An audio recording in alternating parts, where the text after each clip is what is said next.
Olá, meu nome é Vanessa Biscardi, eu sou psicóloga, psicanalista e, gente, os poetas eles têm um dom, né, de falar de coisas complicadas, complexas, de um jeito suave, mais sutil, e é por isso que eu trouxe uma poesia para a gente começar a pensar sobre as relações sociais. É um poema do Carlos Drummond de Andrade, que se chama O Homem, as Viagens. O homem, bicho da terra tão pequeno, chateia-se na terra, lugar de muita miséria e pouca diversão.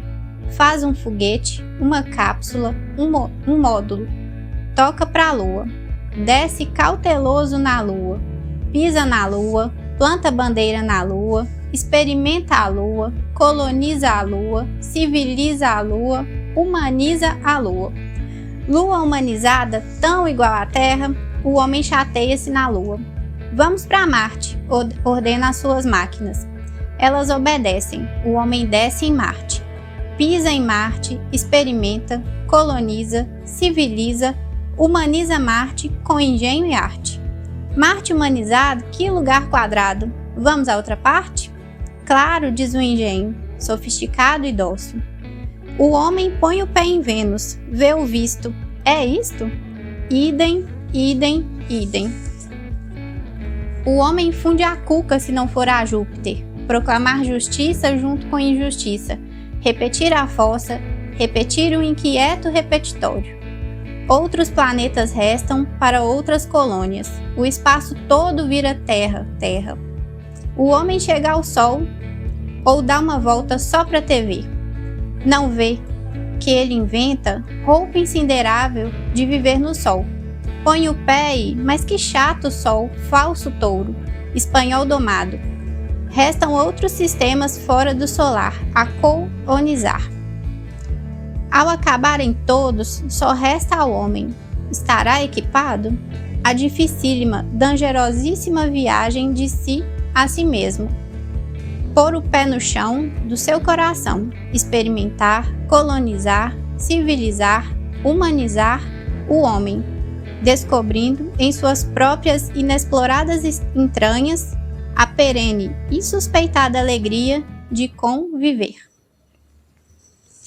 Bom, e é a partir dessa poesia do Carlos Drummond de Andrade que eu queria propor para vocês uma reflexão sobre a convivência, sobre as relações sociais. Conviver nem sempre é fácil, né, gente? A gente sabe disso, experimenta na própria pele. Mas a literatura científica já relata há bastante tempo que isso é uma condição básica para a sobrevivência humana. A gente só sobrevive quando a gente tem, desde o começo da nossa vida, interações sociais. O ser humano, quando nasce, ele está em estado assim, de total desamparo, ele não consegue se cuidar sozinho. E por isso, então, ele precisa de alguém, de um cuidador, que vai alimentá-lo, que vai cuidar de sua higiene e que vai dar afeto para ele. Talvez vocês estejam se perguntando, mas afeto, Vanessa? Por que afeto é tão importante assim, se ele tem essas outras coisas mais práticas garantidas? Um triste exemplo na história que a gente tem, que mostra isso, que o afeto é mesmo fundamental, foi uma observação feita pelo psicanalista René Spitz com bebês que ele observava ali de perto, que ele chamou de hospitalismo infantil. O que é isso? É uma situação onde esses bebês eles estavam em abrigos ou em hospitais e eles eram cuidados com o melhor tratamento médico, eles tinham a melhor alimentação, eles tinham todo o cuidado com a higiene, mas esse cuidado ele era feito de uma forma mais mecânica, sem afeto. E aí o que acontecia? Esses bebês eles começaram a responder muito pouco ou nada a estímulos que eles recebiam.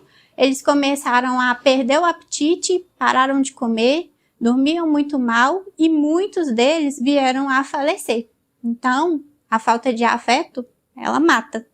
Se a gente está aqui hoje é porque todos nós e todas as pessoas que a gente convive recebeu minimamente afeto junto com esses outros cuidados que garantem que a gente sobreviva à nossa vida. Mas por que eu escolhi trazer isso para a gente falar sobre relações sociais hoje? Porque não é só lá com bebês, não é só lá nesse momento de desamparo radical, onde a falta de afeto mata ou prejudica muito a nossa qualidade de vida. Ao longo de toda a existência isso pode acontecer, que é o que pesquisas recentes mostram, inclusive falando no momento da velhice, como a gente vai ver daqui a pouquinho. Na pandemia da Covid-19, a gente pôde observar isso, né, com mais frequência, mais intensidade, muito de perto, porque todos nós passamos, em certa medida, pelo isolamento social, e os idosos, mais do que muitos outros grupos, por serem parte do grupo de risco, viveram isso de forma prolongada. E as consequências disso foram manifestações de sofrimento intenso. Muitos idosos, né, com relatos de ansiedade, de angústia, com ideações suicidas e, em alguns casos, inclusive, né, uma consequência fatal mesmo de levar à morte, ao suicídio. A gente tem observado isso de perto. Então, a gente percebe, nesse contexto todo, a importância de ter relações sociais.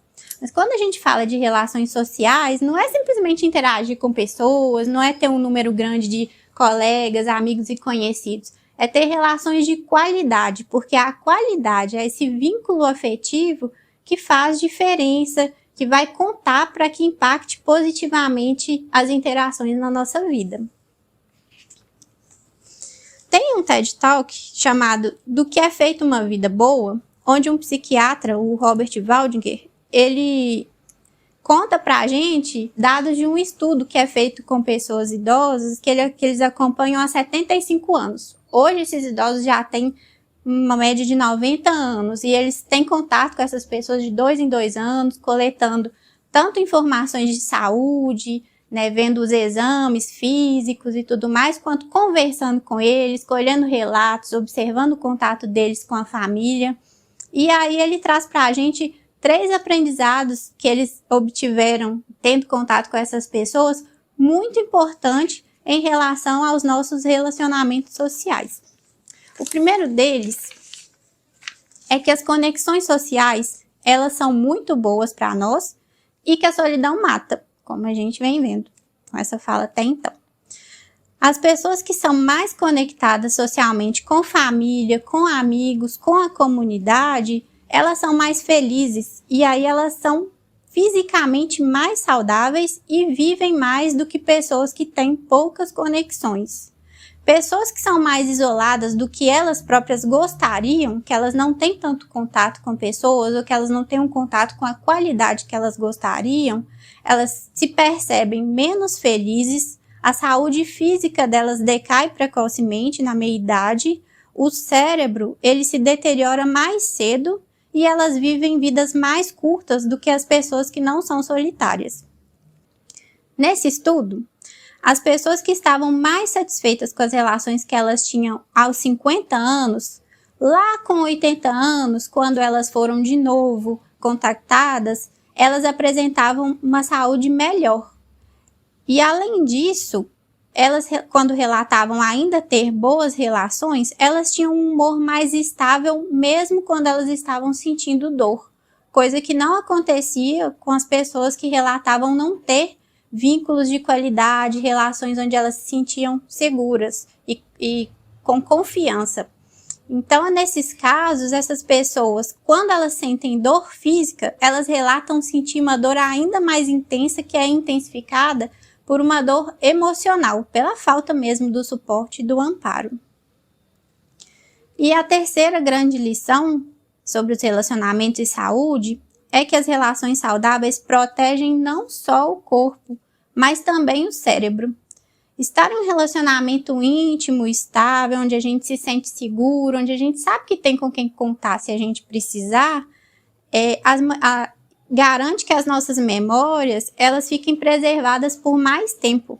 As pessoas que relataram que elas não tinham relações de confiança, que se precisassem podiam contar com alguém, tiveram comprometimentos, um declínio da memória mais cedo, mais acelerado. Então, a gente percebe a importância dos relacionamentos, e aqui precisamos também levar em conta que isso não significa um relacionamento onde a gente nunca discute, nunca tem problema, onde tudo é sempre lindo, maravilhoso, porque isso não existe, né? Assim, então, a gente precisa considerar que vão haver discussões, sim. Muitos desses homens desse estudo, porque foi basicamente feito com homens, eles relatavam que discutiam com muita frequência, dia sim, dia não, com as esposas, por exemplo, mas eles sentiam que, apesar disso, tinham confiança. Então, é a qualidade do vínculo que faz mesmo diferença. Bom, então a gente sabe que relacionar é uma coisa complexa, é uma coisa difícil, mas também ela é muito importante e garante a nossa qualidade de vida com saúde, garante uma longevidade. E aí, para a gente pensar um pouco sobre isso, eu trouxe mais uma poesia da Adília Lopes, que é bem simples, mas que é bem profunda para a gente pensar as nossas interações sociais. Ela diz o seguinte: preciso que me reconheçam, que me digam olá e bom dia, mais que de espelhos. Preciso dos outros para saber que eu sou eu.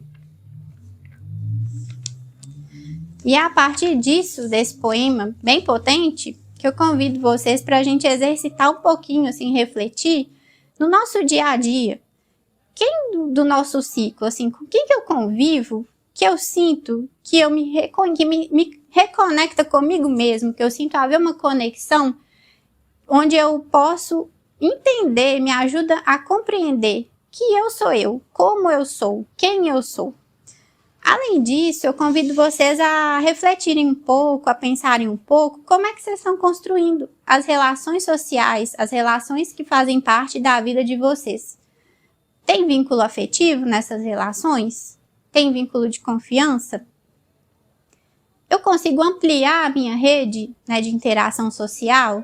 Fazer novos amigos, ter novas interações de qualidade? Eu convivo com pessoas de outras gerações? Quais são as pessoas que me mostram na minha vida que eu sou eu? Bom, chegamos ao fim da nossa aula sobre relações sociais, pilar para uma vida saudável e uma boa relação consigo mesmo. E fica o convite para reflexão sobre como tem sido construído as relações, as interações sociais na vida de vocês. E também agora que vocês já aprenderam a importância disso, que vocês levem isso para a vida de outras pessoas, sendo um multiplicador. Acesse também a nossa plataforma se você teve interesse por esse tema, que lá tem vários outros muito interessantes também que vão ajudar nessa construção. Seja um star, líder pró longevidade.